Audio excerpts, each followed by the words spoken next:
Hey, just a quick sponsored announcement from Grubhub. This Friday, April 9th, they're partnering with Buffalo Wild Wings to bring you Feeding Frenzy. That's right, you're going to see two teams facing off, one led by Yasuo, one led by Night Blue, and they will compete. It's being cast by some friends of mine. I can't say who. And you can tune in on Grubhub's YouTube channel. Be sure to click the link in the description below to order food delivery from your favorite restaurants and save money through Grubhub perks. And be sure to keep an eye also on their social channels this week for more information ahead of Feeding Frenzy, which again is happening Friday, April 9th.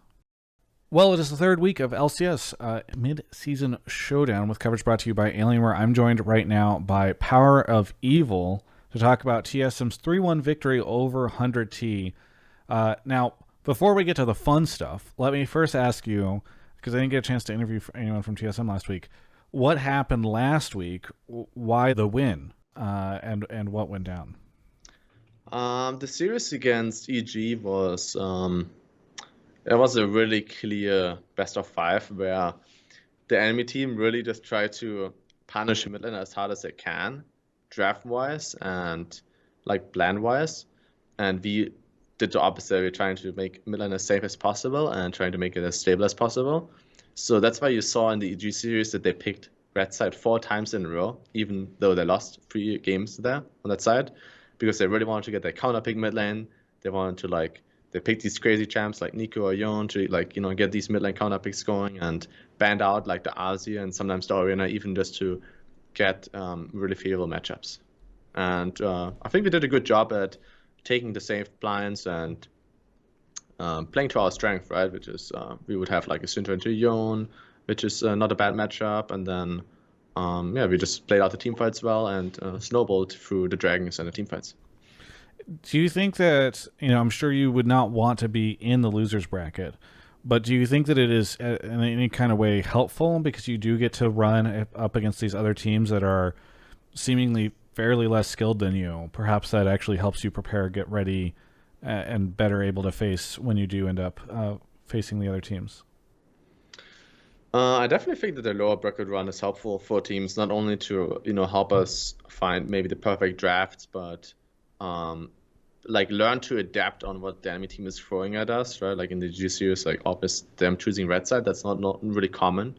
So you kind of just learn through going through the lower bracket, right? And I think while Jizuka is somewhat a coin flip player in a sense, he is one of the strongest individual players, in my opinion, in this role. So having him out of the competition and having that, I guess, practice in the 1v1s against him, that series helped me a lot, I think, going forward against the other mid laners. Yeah. Well, let's get to the fun stuff then, which is right now the win against 100T.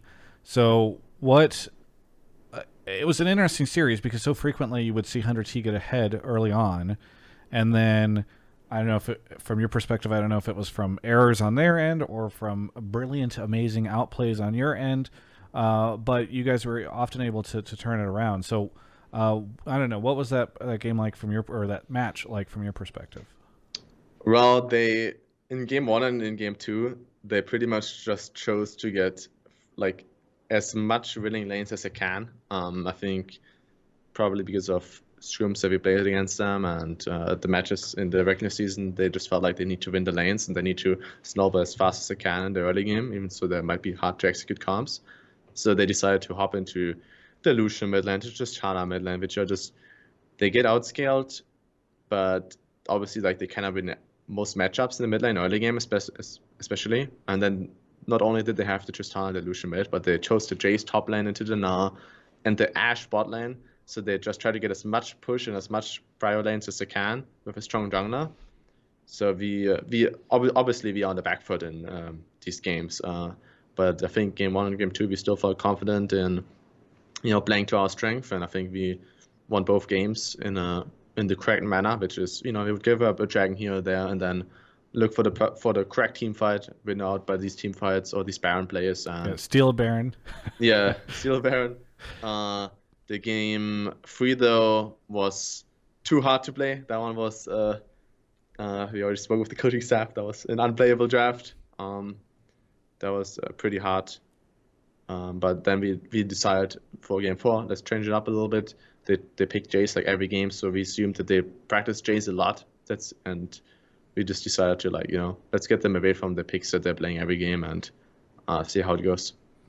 After last weekend, there's a perspective that 100T has like a pretty big gap between them and the rest, and then there's like a pretty big gap between 100T and you guys.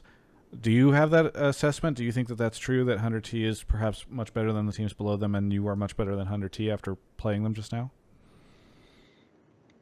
I definitely think that we were the favorites going into the match. I think we were expected to win in a 3-0 or 3-1. I think they did better than maybe like people expected from them, and they drafted towards up like how they needed to win, which is like kind of like just try to snowball the early game, try not to go into, I guess, control mage matchups and get a counter pick for someday. So like I think they drafted not bad.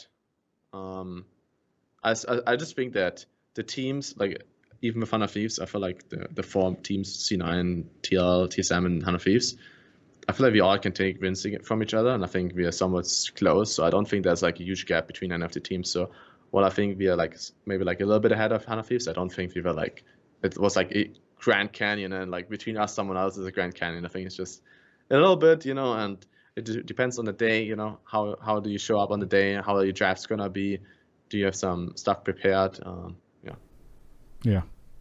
Well, next week you go up against Team Liquid again in a rematch.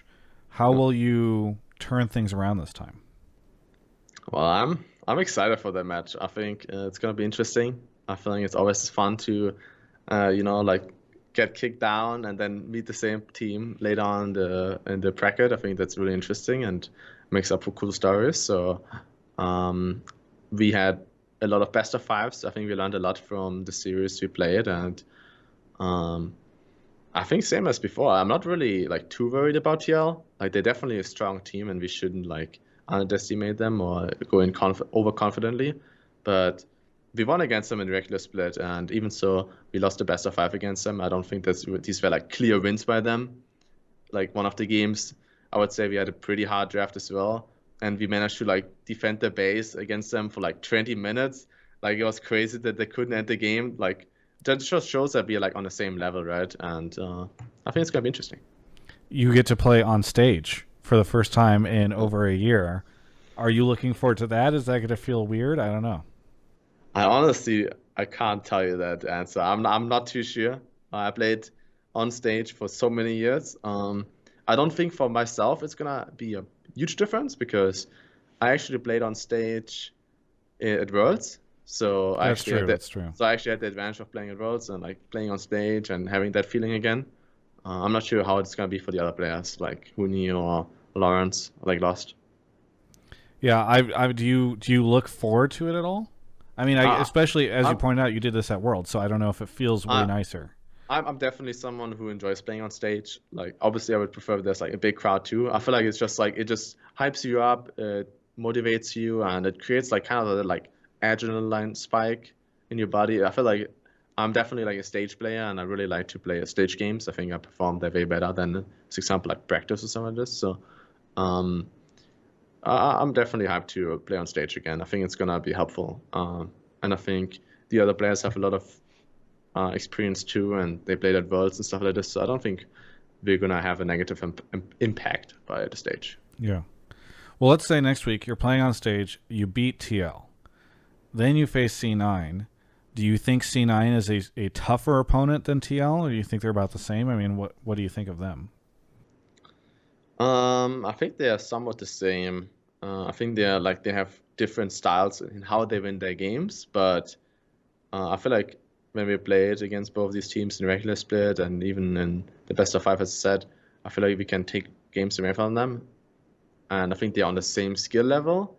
They just have different ways of winning the game. So I feel like like TL normally like they kind of display like these team fight comps, and they kind of just win by having like really good team fighting skills, and then like C9 normally wins by snowball like Blabber snowballs a lane, and then um they have like Fudge on Sign or something. I feel like they just have different ways on like how they win the game, and we just need to be ready for both. Yeah. How confident are you that you're going to Iceland? uh, I'm pretty confident. I think if we wouldn't be confident, that's like a bad thing. So as I said before, I'm ready for TL. I'm ready to get my revenge, and I'm ready to beat them this time around and get my revenge against Santorin too. Yeah. I'm looking forward to that. I hope they build up that a little bit before the match.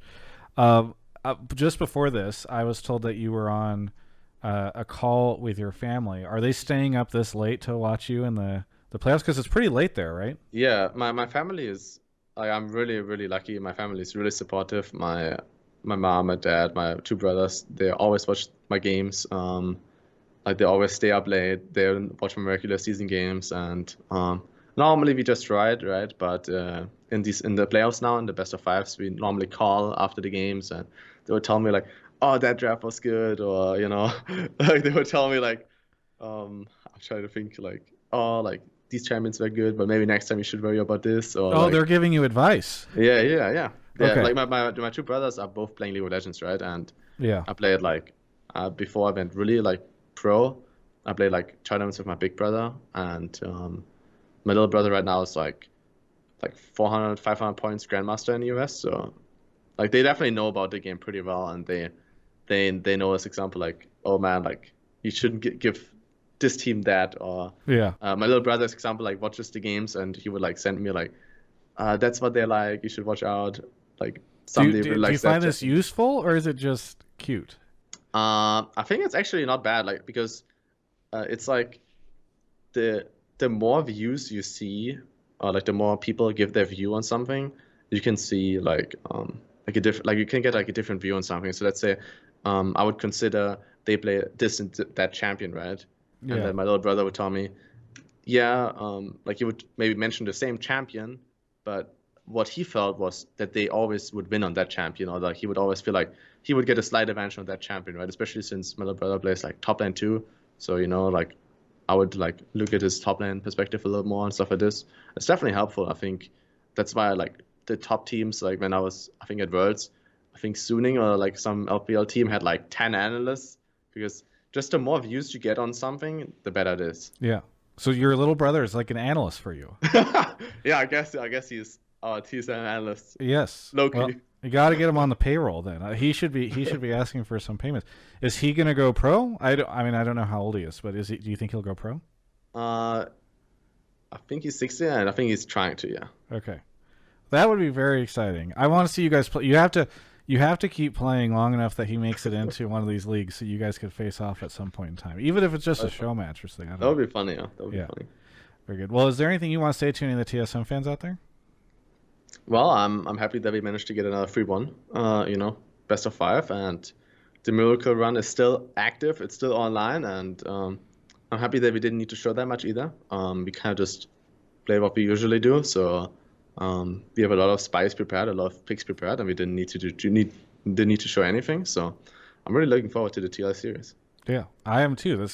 I can't wait. Next week is going to be fantastic because it is true. I think the three of you, the three remaining teams are really near each other in skills. So and seeing it on stage and all that stuff, it's going to be fantastic. So thank you so much for the interview. It's great to talk to you again. It's been a bit for sure, and looking forward to seeing you play next week. For everyone else, you can check out the rest of my coverage of all things LCS right here on my YouTube channel. These days, everybody's talking about Wild Rift this, Wild Rift that. And you know what's actually wild? The amazing performance you can get with Alienware computers with NVIDIA graphics cards in them. You can go check them out over at alienware.com/Travis, and you can use Travis10 off to save 10%. Also wild that you can do that. They've got some fantastic stuff, including the Alienware M15R4. We love Alienware. Thank you so much for sponsoring my content, and we'll catch you next time.